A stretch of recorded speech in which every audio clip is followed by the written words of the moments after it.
रोहित ने चिराग मेहता की ओर देखकर कहा, तुम्हें सब कुछ याद है ना? तुम्हें क्या कहना है और क्या करना है? चिराग ने अपने मन में कुछ सोचने के बाद रोहित से कहा, yes, I remember everything, all the best. Sir आप बिल्कुल बेफिक्र रहिए, मुझे क्या करना है और क्या कहना है वो सब मैंने लिख लिया है। रोहित जो भी करने वाला था वो जिंदगी में पहली बार ऐसा कुछ करने जा रहा था। रोहित की ओर मुस्कुराते हुए देखकर चिराग मेहता ने रोहित को अपनी उंगलियों से इशारा करके बताया कि आज वो बहुत अच्छा लग रहा है। चिराग मेहता के इशारे को देखकर रोहित ने अपने चेहरे पर थोड़ी सीरियसनेस लाते हुए चिराग से पूछा, क्या तुमने अपनी लाइंस याद कर ली हैं? ये सुनते ही चिराग तुरंत टेंशन में आ गया और अपने मन में कुछ याद करने लगा। चिराग मेहता को ये नहीं समझ में आ रहा था कि जब उसने रोहित की कंपनी को ज्वाइन किया था तब उससे ये कहा गया था कि वो रोहित मारवा का बिजनेस सेक्रेटरी होगा, लेकिन सेक्रेटरी का फर्ज निभाते हुए एक दिन चिराग को ये सब कुछ करना पड़ेगा, वो कभी उसने सोचा नहीं था। Sir I am ready. फिर अनिका का इंतजार करते हुए रोहित ने एक दो बार अपनी घड़ी में टाइम देखा और चिराग मेहता से पूछा, आर्यन क्या कर रहा है? कल आपका जन्मदिन है, इसीलिए आर्यन बाबा अपने हाथों से आपके लिए एक बर्थडे कार्ड बना रहे हैं और इसी वजह से आर्यन ने आज डिनर पर आने से मना कर दिया है। चिराग मेहता के मुंह से ये बात सुनते ही अपने दोनों हाथ टेबल पर मारते हुए रोहित ने चिराग से कहा, तुम ठीक से एक्टिंग नहीं कर पा रहे हो। तुम जिस तरह से बोल रहे हो किसी को भी पता चल जाएगा कि तुम झूठ बोल रहे हो। You will have to sound real, natural acting करो। अभी रोहित और चिराग आगे कुछ बात करें तभी मेन डोर पर उन्हें रिसेप्शनिस्ट की आवाज सुनाई दी, प्लीज कम मिस अनिका।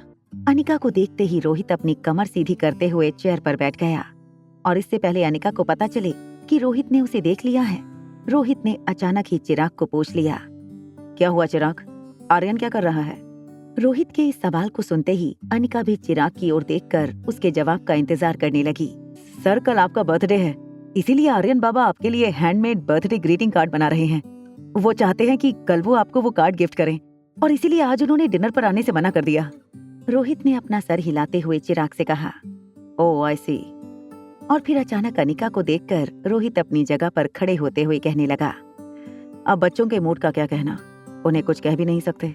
देखिए ना, अचानक ही आने से मना कर दिया। अनिका इस बात से बहुत हताश हो गई थी कि आज भी वो अपने बेटे को नहीं देख पाएगी, मगर रोहित के सामने मुस्कुराकर अनिका ने रोहित से पूछा, क्या कल आपका बर्थडे है? रोहित का मिशन सक्सेसफुल होते हुए देखकर रोहित मन ही मन खुश हो रहा था। रोहित ने अपने एक्सप्रेशन छुपाने की पूरी कोशिश की और बड़े कैजुअली अनिका से कहा, हाँ कल मेरा बर्थडे है। क्या आपका बेटा आपको बर्थडे गिफ्ट भी देता है? हाँ, वो हर साल मुझे गिफ्ट देता है। कहीं ना कहीं अनिका को रोहित की इस बात पर जेलसी भी हो रही थी और कहीं ना कहीं उसे अपने बेटे पर बहुत गर्व महसूस हो रहा था। इतनी सी उम्र में भी आर्यन इतना समझदार था, वो लोगों की, रिश्तों की अहमियत समझता था और उसने बिना सोचे समझे खड़े चिराग से पूछ लिया कि क्या वो रोहित की पार्टी अटेंड कर सकती है। रोहित ने देखा कि अनिका के इस सवाल से चिराग बिल्कुल टेंस हो गया था। उसे पता नहीं चल रहा था कि वो क्या जवाब दे, क्योंकि इस सवाल की तो उसने प्रैक्टिस ही नहीं की थी। रोहित ने मामला संभालते हुए अनिका से कहा, ऑफ कोर्स आप आ सकती हैं, in fact it will be my pleasure. मैं बहुत क्यूरियस हूँ ये जानने के लिए कि आपके छोटे से बेटे ने आपके लिए कार्ड में क्या लिखा है। क्या मैं कल उसका लिखा कार्ड पढ़ सकती हूँ? वेल मिस अनिका, आप अपनी बेटी के साथ आ सकती हैं। रोहित की ये बात सुनते ही अनिका अपनी पलकें झुकाने लगी और रोहित से कहा, ठीक है हम आ जाएंगे। तभी सर्विस स्टाफ ने टेबल पर खाना सजाना शुरू कर दिया। अनिका को फिर से इस बोरिंग फूड को खाना होगा, ये सोचकर अनिका का मूड पहले से ऑफ हो गया था। अनिका जल्दी जल्दी में एक के बाद एक बाइट लेने लगी। रोहित ने अनिका की ओर देखकर मुस्कुराते हुए कहा, मिस अनिका, आप बुरा ना माने तो क्या मैं आपसे एक बात कह सकता हूँ? आप खाना बहुत तेजी से खाते हैं, ये हेल्थ के लिए बिल्कुल अच्छा नहीं है। आपको खाना आराम से चबाकर खाना चाहिए।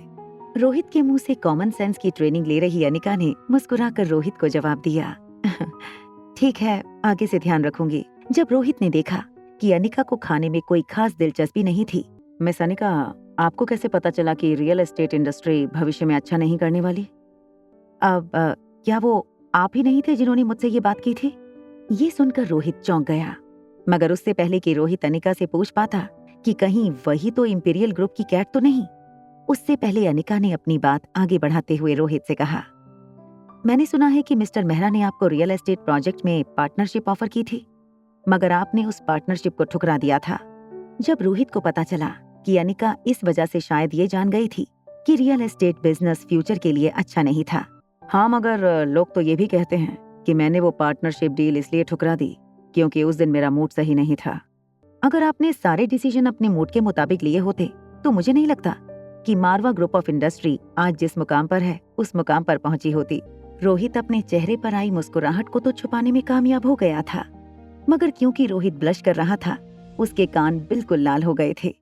अनिका ने कभी सपने में भी नहीं सोचा था कि उसकी एक छोटी सी तारीफ देश और दुनिया के इतने बड़े बिजनेस टाइकून को ब्लश करने पर मजबूर कर सकती थी। रूम में बज रहा म्यूजिक अचानक रोमांटिक साउंड करने लगा। डिनर करने के बाद रोहित और अनिका साथ साथ चलकर कार पार्किंग में गए। जैसे ही रोहित और अनिका हॉल से कुछ बातें करते हुए गुजर रहे थे, अचानक अनिका की नजर रेस्टोरेंट में उड़ते हुए एक पर्दे की तरफ गई।